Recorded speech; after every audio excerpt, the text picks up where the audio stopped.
Our last speaker for this session is Professor Maria Guix.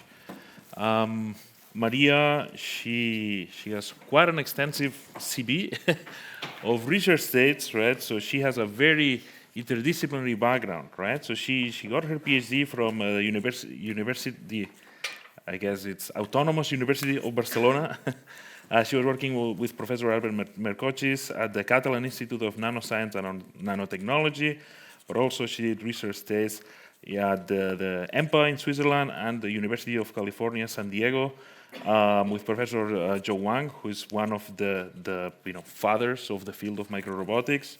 Also in Dresden with Oliver Schmidt, at Purdue University, and then she was at IBEC working with Professor Samuel Sanchez as well.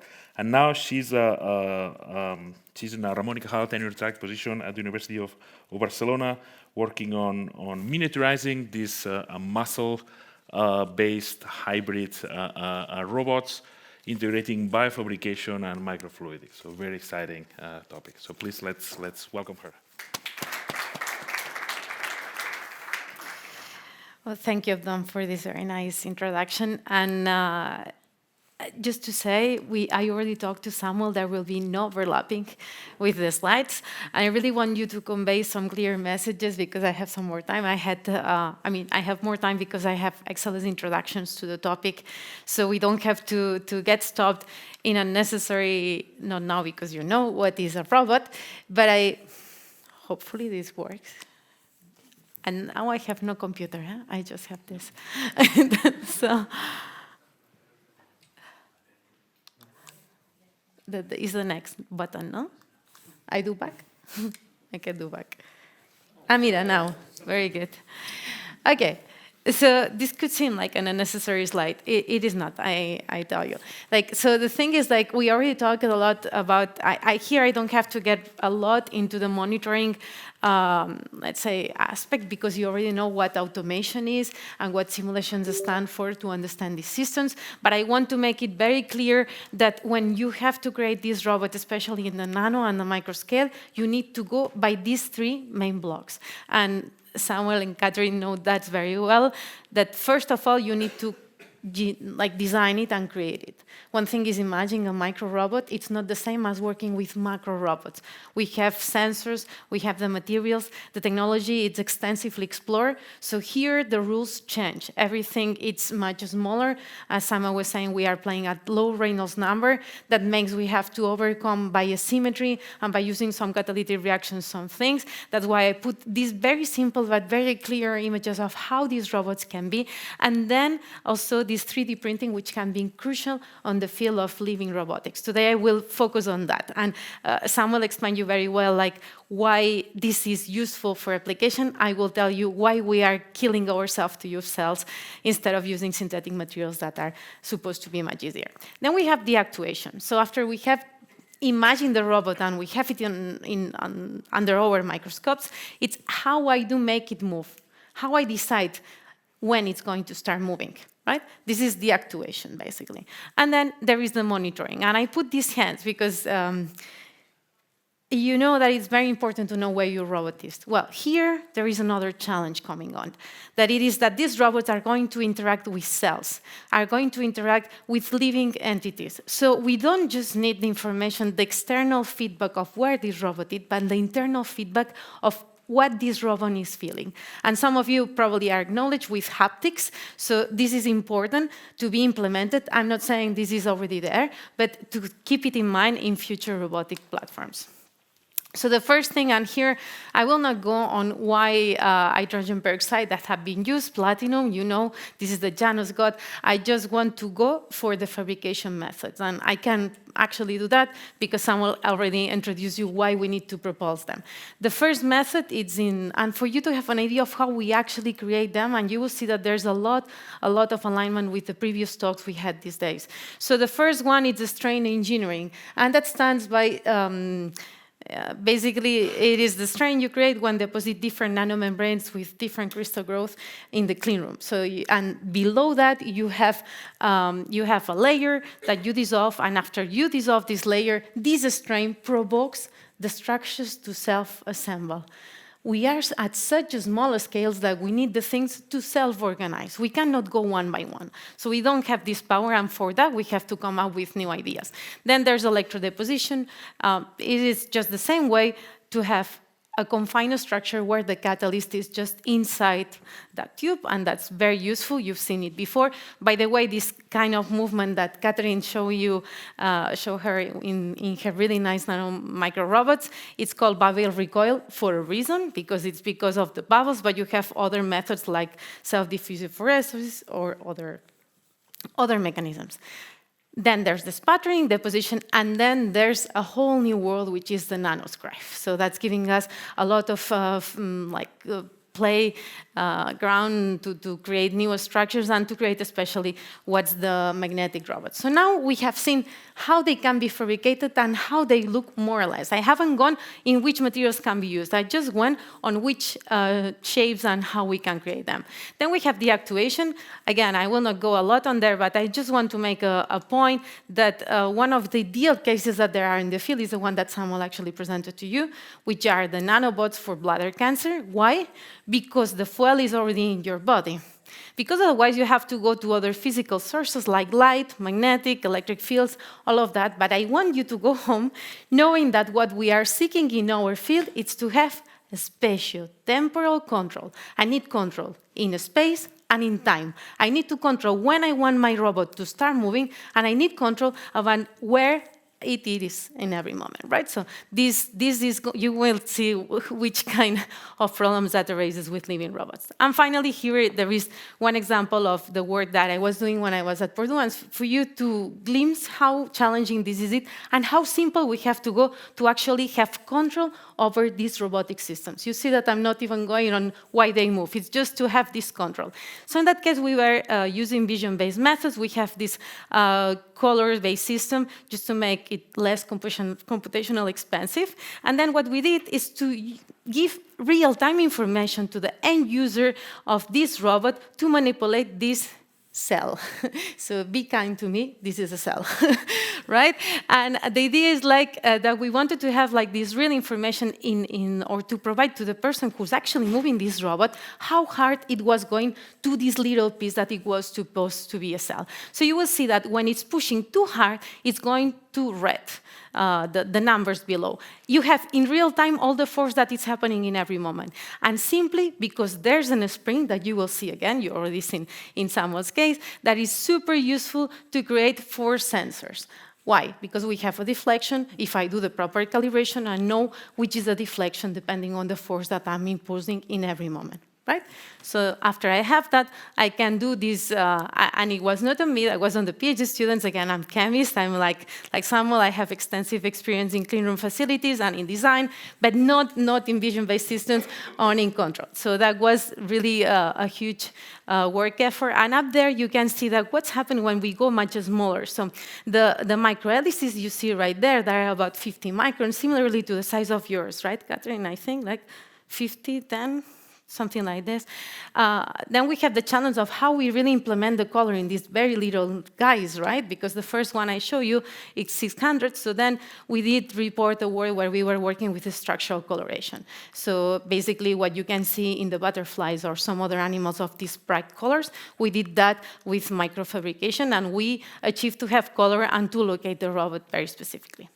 So now, as you have like a broad overview, I will just jump on what they are useful for. So they propulse, yes, sure. You have seen that they are autonomous, they are untethered, generally. This is our dream design. Then we want them to be intelligent, to perform certain tasks, to feel their environment, to tell us something. And then we want them to work cooperatively. We have seen the swarmings and the materials. And then here we will see another video, and it's just to make a reflection. Okay, yes, I was like, oh, the video's not working.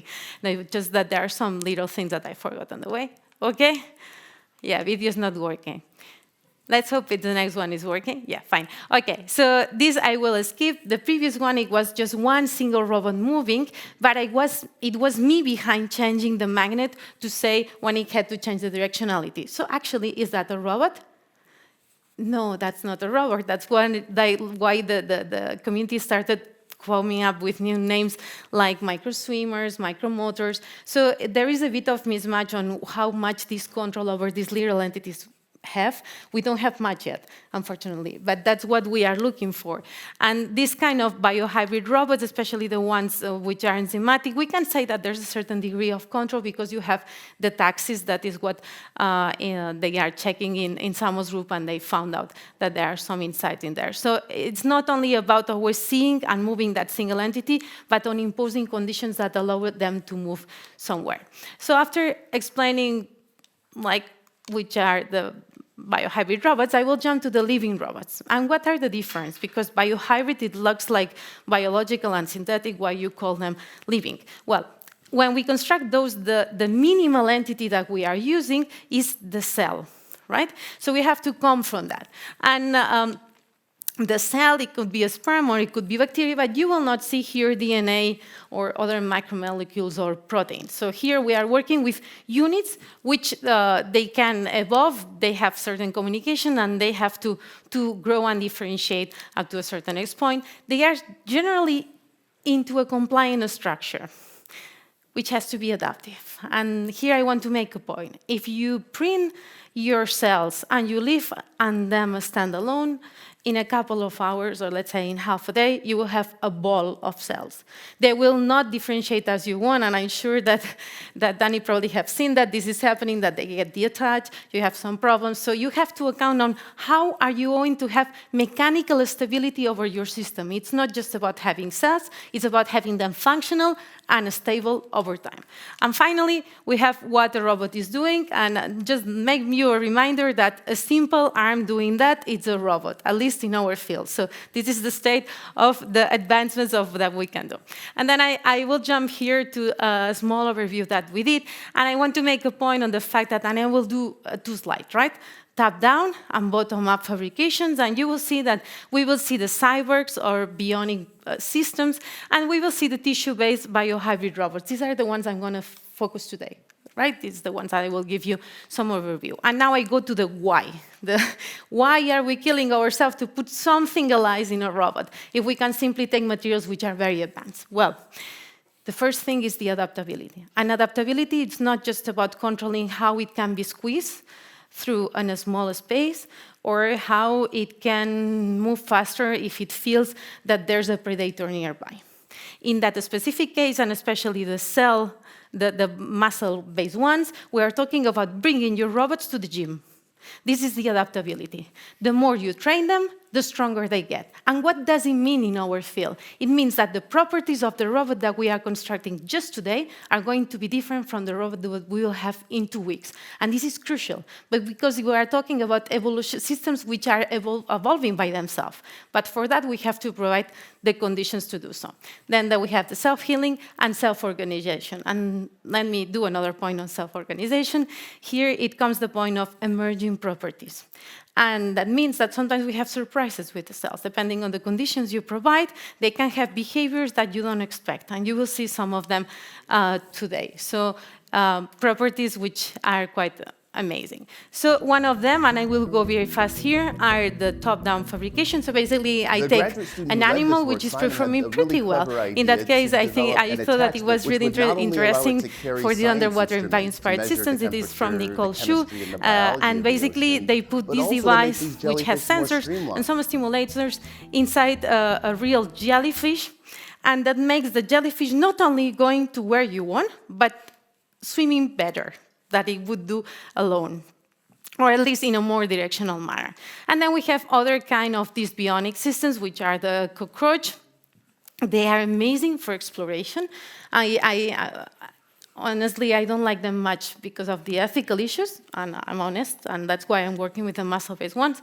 But they are really good for this kind of task, and especially because they are able to work cooperatively, and you can get this information because they are big enough to put chips that we have control over the chips. So this is like the sweet spots in terms of size, right? And then, as I told you that we work with the smallest unit of cells, how more small we can make these robots? Well, about 10 microns, because we can just work with cells. So the cells has a minimum size, so it's not that I can go to the clean room and do a robot based with cells, that it has 50 nanometers, right? So that we agree. And I jump to some examples. And I will just give some brief explanations about the fabrication. This first was done with microfabric, so it is like a sputtering of a gold pattern onto a PDMS layer. And they copied the organization of the cells as the jellyfish. And by that, I want to jump really to the topic of this conference, which is bio-inspired. They really took the design in a bio-inspired manner, and what happened? That it didn't work the first time they do it. So they took it, they did it, and then they refine it through simulations, right? So we have to understand the organization, and then we have to adapt to it to really work well. And in the next video, I want you to see, by the way, here we are, what they are doing in Park Group is like applying electrical pulses. This is how the cells contract and relax, and they move. And then here, you see some shine, light, right? This is excellent for this kind of robots because it provides a spatial-temporal control. You can see or you can know which part you stimulate of this robot, right? And this is very nice. But the problem we have here is that to do so, the cells, they don't naturally respond to light. So we have to modify them optogenetically. This restricts a bit their performance, but still is a very nice combination. And I want you to see this paper. This is like quite recent. It's also from Parker's group. And they were functionalizing one with optogenetical cells that are responding to one wavelength and one which are responding to another wavelength. But do you see any light right there? Not really, right? And because it's true that they did that, but that was the first optimization. In the second optimization that they did, it's the first actual, let's say, autonomous living robot, which is working really, really nice because they copied how the cells were organizing in a pacemaker. So in our heart, we have these stretch-activated mechanosensitive proteins that they respond when your heart stops. So then they have the task of autonomously moving when this happens, right? And this is what they did here just by imposing a shape. And by doing that, I'm bringing you to the topic that is important, at least to me, when we are designing this kind of robots. It's not just about cells, it's about the design of how I'm going to put them and how I cultivate them during that time. Because remember, growing cells doesn't mean that they're going to be functional. And functional means that they are able to be contractile. If they are not contractile, they are not useful for me, right? At least for robotics. So we have the skeletal muscle. I go super quick, but asymmetry, differential friction, this is key, and this is one of the main robots. These are insect cells. Beautiful, amazing. They work in water, they work in dry conditions. It is a MEMS system, it's from 2005. And finally, we have here the first example, or one of the ones that they achieve like some efficient motion of neuromuscular junction. That's another holy grail of the field. So they got it to work. In that case, where they functionalize or what they do optogenetically, it was the neuron. They activate the neuron with light, and this neuron activated the muscle. So it's just another method to activate it. And what did we do different when Samuel accepted me in his group? I came back from the States, and I was Juan de la Cierva, and then he told me, well, Maria, you know you will be working with cells. It was my first time, and I was very glad that they already had optimized all the part of printing the cells, and they were working really fine. So it was a hard way, and I have to say he had the patience, which was about 3-4 years to get that work done. It's not easy to develop the living robots, but then it can be very rewarding. And some of the words that come along, it was like, for example, this TNF that he was mentioning, that we were taking this muscle, which is a very good model, and we were testing for wrinkles. He didn't tell you what was the company that was paying us. It was like to take out your wrinkles, because basically a wrinkle is nothing more than the muscle contracts. It doesn't have the capacity to relax again. So we were testing these active systems. And then you can use also composites to make the cells to grow better. But what I would really like to focus is on, if we want our muscles to work well, we have to copy or the arrangement that they have in nature. One of them is this hierarchical organization or fascicle-like organization, which we got with this coaxial printing, right? And what we observe here is that generally, and we've seen these days, when you are doing 3D printing, you do one layer, another layer, and one after another, they fuse, right? Well, in that case, we don't want to fuse. We want them to be individual, but still one entity. Why? Because we want the nutrients to go through, because we need these cells to be growing and feeling comfy, and while they are especially differentiating, to have access to these nutrients, which are crucial. And at the same time, another thing which is very important, well, here, by the way, is how they contract. The one of coaxial is the one that the fibers are kind of, I wouldn't say independent because they are still together, but they are not fused. We don't have this big chunk, and we see that they are much stronger. This is a very long work. And here you can see that spring, right? I've showed you the spring already. So my idea initially when I put that spring there, it was to get the information of what the system, which was the force of the muscles when they were moving. But we had very nice surprises along the way when we saw that these skeletons actually were doing much more than that. Well, the symmetry is clear. Someone commented on why we provided that, to have this efficient swimming. But I want to make a point on these complying skeletons. In the paper, literally, they are called self-stimulating skeletons. And the reason why is because they are providing continuous mechanical stimulation. These cells, as all of you which have muscle, when you are nervous, sometimes your eye is tickling, right? This is spontaneous contractions that happens in your muscle. This happens also with the cells. And what happened here is what these spontaneous contractions were taking place, this spring was being pushed, and then there was the restoring force bringing this force back. And that was continuous mechanical training, that it was not really invasive to the cell because it was depending on how much these spontaneous contractions was taking place. So what we were doing, it was first to gather the cells, put them in the mold. That stage one, it was just growing. I tell you, this we observed absolutely no contraction. Stage two, it was about this differentiation. And then we have the stage three, which is when we already were testing them. And now I will put you here, we just see the forces, and you see how much this mechanical training, continuous mechanical training is doing on the force of the robot. This really, really helps us to have a much efficient motion. You can see that when we don't have the spring, we don't have spontaneous contractions. So it's like the muscle is very, very much activated.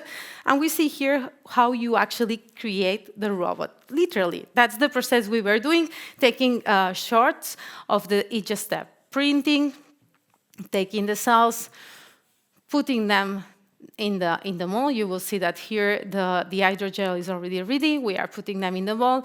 We let that inside the incubator for 3 days, and after that we take them out. You will see that there is another advantage to the spring. I'm pretty sure that sometimes you had that with your pen and you were playing, that you can squeeze the spring pretty easily. So to attach the spring to the cells, it was really easy. There was a little trick that I did there with the design, which was on the edge of these skeletons, there was a notch. So the muscle was not falling down, right? You cannot see that. And then here there are the spontaneous contractions that they had, and which actually make the system to be so disruptive in that sense. And then finally, we will see the motion that it was showing. This is actually how it was, which was in the interface. So another thing about these systems, all the ones I will show you today, is that they are moving in water, period. They need the nutrients, and only the insect cells can be alive outside, but they are very, very complicated. Here there are 2 different motions. You see here that I'm applying electrical pulses of 1 Hertz and then of 2 Hertz. So that means that I have control over the speed. Do I have control over the directionality of the system? Yes, I do. But I just can tell you up front if it's going right or left. After it's starting moving, I cannot really have much more control over that, at least with this configuration, right? So you can see here that they were moving by inertia, and there were also the corresponding hydrodynamic studies where you can observe there the velocity fields and the different speeds that we see on the solution. So, but what I wanted to remark is that this system is not just nice because at the time we developed in our team like one of the fastest muscle-based robot, but because this can be used for muscles, right? Because we can provide this self-training to the system, and that can be really, really useful to have good platforms. And then one day, that was Christmas time, by the way, I remember it well, I went to change the media, and it happened that it fell down. And suddenly, yeah, lots of spontaneous contractions, but also this 8-loop shape. And then I was killing myself to make it move, and suddenly this little guy was moving really, really well. This is a paper that, by the way, it's already 2 years I left the group, and we still have to write, but we have the data there. And it is very nice because one of the consequences of having them in the skeleton is that there are some stresses along the tissue that make them to always self-assemble the same way when they fall down. And that's extremely interesting because that means that we have a control at least over the stress of the cells during the maturation time. And this is very consistent. And depending on the time that it's maturating, we can have different numbers of cells. If we check from the side, this is not anymore a swimmer. This is more like, I would say, a walker, right? You have a differential friction on the surface, and it is moving really efficiently. And another thing is that you don't see any electrode there. The robot is moving alone. It's autonomous. It's the same as the fish I was showing you before. It's by by these spontaneous contractions.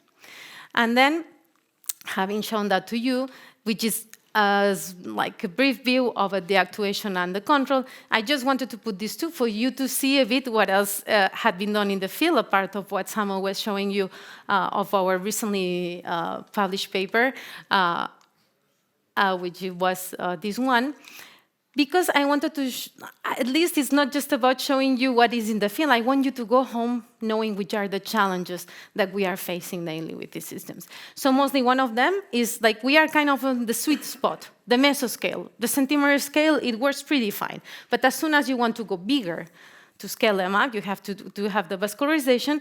Or if you want to go smaller, you also have some other drawbacks, which is how do I align the cells, how I can create like an environment that they can have a certain force. So that's why my current project, the RoboCraft, that it was just granted, is aimed to create certain gradients in chip to have a proper growth of the cells. This is a technology which is really well established in the lab that I'm right now at the University of Barcelona. And what we have there is also a really nice collaboration with the ETH, where we are developing some micro or magnetic robots. And for that aim, there's also these living composite things that I think that they can really help us to integrate some magnetic systems or magnetic elements in the skeletons, which obviously will help for the control.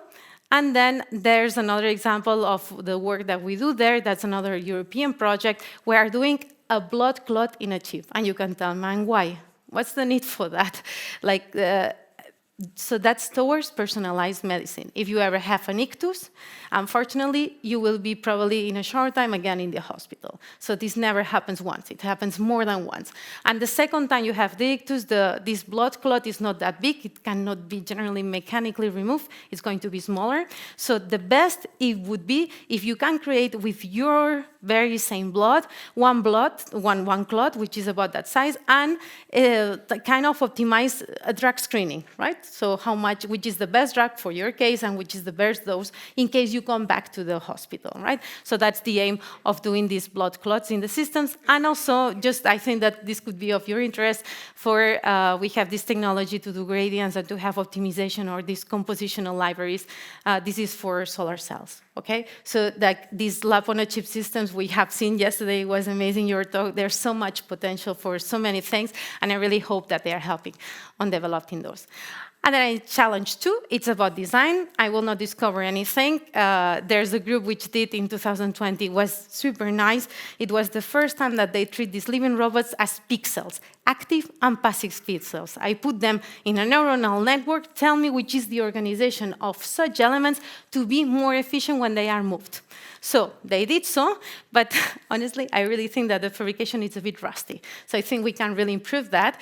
And I really believe that we can go one step forward, hand-to-hand with Daniel Pierce, by working with the topological defects that we already observe in some tissues, right? So depending on the defect you have one deformation or another. This was done with the Hydra, and one advantage compared to what they did, what Blackingstone did, it was that in that case, it's not just about where there is the active and the passive, but I know how the deformation is going to take place because I have a topological defect. So I know the orientation of that defect. This is kind of, I mean, it's ambitious, but I hope to have some good news soon. Let's see how it's working. Good, no worries, that's Conrad. 2 slides. So, and that's the third challenge, that's sustainability. So we just got an ITN, I'm the coordinator, and it's about sustainability. And I really want to make a point on that. Sustainability is not just about developing robots which are for environmental purposes. We have to think how we create that robots, if that process to creating that batch of robot is sustainable or not. When we apply that robot, how it will be the impact of that robot to the system? Can we gather it back after doing its function? And finally, we have to think about especially the reusal of materials to create these robots and the reusal of that robot. Right? So that would be the perfect in a lifetime, and that's why there's so many people implied in that, and we really think that we can make a point playing also with artificial intelligence and especially doing and implementing a life cycle analysis for the whole project, from the material, degradation, and application of these systems. And this is all. And I want you to get back home thinking about Pandora and Avatar. And my robots are the little navies, which are taking the energy from the cells. So think about the cells the next time you see them as something which can be useful to develop your robots, because I really think that this can make a difference on this evolving robotics in any kind of systems that you have, right? I know it's a bit crazy, but I really think that it's a very visual image that can help out. And I wouldn't finish with thanking all the effort of all the team which is behind. You have noticed that most of this work is with what I did with Samuel, and there is still ongoing collaborations, lots of papers to be written still, but this is nice, and that we are 2 streets away, so we can still do that. And I really hope that in the UV I'm also able to do something smaller, so I can show it to you not in a long time. And thank you very much for holding here and for your patience.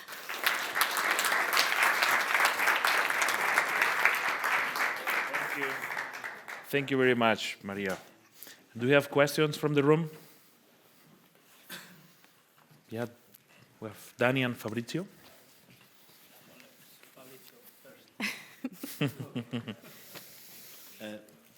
Sorry. Maria, really fascinating talk. Really, I like really your lively enthusiasm. Really, on the. I have just really a quick curiosity. It's a curiosity. You show some sort of simulation of the flow around the sort of the spring, but those simulations weren't considering the sort of the fascia around, in essence, really the other part really of the gel. On the external side, the loop, if you want. So, what is exactly the purpose of looking really at the fluid dynamics around when, in essence, really you need to have that loop really around your spring? The purpose of that, I think I cannot go back with that because it's with the tweezer, but the purpose of that it was to get the graph that actually Samuel was showing to you, which was to understand which was the motion of the system, which was by inertia. So it was just a demonstration of how it happened. And to do that, we had to take some assumptions. I'm going to be clear. So I told you that to do it experimentally, there has to be some bending. So you've seen that this robot is moving at the interface, right? But it has to be moved in a way that this is water and this is how the robot is. So it is half body, it's inside the solution, and this is what actually makes that to be moving. The robot is about 1 centimeter, so clearly we had effects of inertia, but we had to demonstrate it, and that's where Marco Di Corato did all the simulation of how the solution around it was moving, and the point there is the vectors, the field vectors that you see of the velocity and how they impact on the hydrodynamics around. But it was more to understand why we had this step-like motion every time there was this contraction of the system. I don't know if I responded to you well. Okay. Thank you. Thank you. Thank you. I think Danny had a question. Yeah, thank you. So thank you very much, Maria. I have to say, I love a lot the introduction, and I think this is like great for everybody, right? Especially for those coming from other disciplines. I wanted to ask you about, because for me this is kind of the ideal candidate for all these autonomous exploration, etc. But I wonder how feasible it will be to take these cell-based robots out, for example, to the sea. And I was going to connect it with you said something about the insect cell that I didn't get properly, but you meant that with these kind of cells we can somehow manage something to... They are very resistant. So the two things, like first there's solution for that, and that's the project that they are doing. Also, Samuel is involved in the biomelt, that there was this part that you can establish some bioreactors, because you have to ensure nobody asked, but these robots so far, they live 20 days, right? So this is like, they have a lifetime. So if you want to ensure that it is continuing, you need this bioreactor, especially the moment you take them out from the lab and from the incubator, right? So this is one of the constraints, but I can tell you that I think that this will happen not in a long time, I think. Okay. Not so much because people is interested in robotics. It's more because people is interested more on transplantation of muscle grafts, and then they have developed a lot, like if you have the cells comfy enough, you have a better innervation. So it's not just about the muscle cells growing in the part, but also to have like the functionalization of the muscle better in your system. And I think that this will help us a lot in robotics, because you can have that. Yeah. And then the second, what did you say? The other one? well, the insect thing. Oh yeah, the insect. The insect actually, a postdoc, which is a very good friend of us, Veronica, came, and she wanted to work with insects.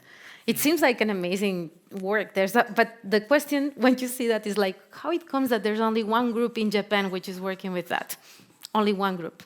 And the answer is that it's super hard to cultivate insect cells. Actually, they don't. They take the insects, they keep killing them, and they take the muscle, they digest it, and they use that muscle. Finally, Veronica decided to give up this project, but actually the insect cells are amazingly strong. They are resistant at dry conditions, at wet conditions, long term. They can resist, I think, up to 2 months or 3. It's amazing, like the performance. But the question is how to gather that material to include it in my system. So this is something that if you want to jump into including cells in the robots or cell robots that you guys are doing, you have to think of. Because these C2, C12 are really a sweet spot. They are commercial. You grow them in a lot of flasks, and you know that they work very well. So, like, yeah. Okay, thank you very much. Good. I think there's opportunities there too, not just to put it directly in a robot, which will be like the dream, right? But also this could be very good, like tissue culture platforms that can have some autonomous actuation for screening drugs, right? Or for studying the biomechanics, right? You show some biohybrid that they put this, I don't know, a hat on a jellyfish, and they could do something. Inside. Yeah. So this could be a good platform, I will imagine, to understand how it works, and then try to design some synthetic robots based on what you see. There's a lot of reverse engineering in that light, and I finish, which is if I'm able to design a living robot which is moving and it's functional, this will give me information of how actually the muscle, our native muscle is working. So this is what's reverse engineering. So we are doing the other way around, is what you're saying, and it helps to understand the undergoing biological effects. Great, awesome. So if there's not any more question, please let's thank Maria again. All right.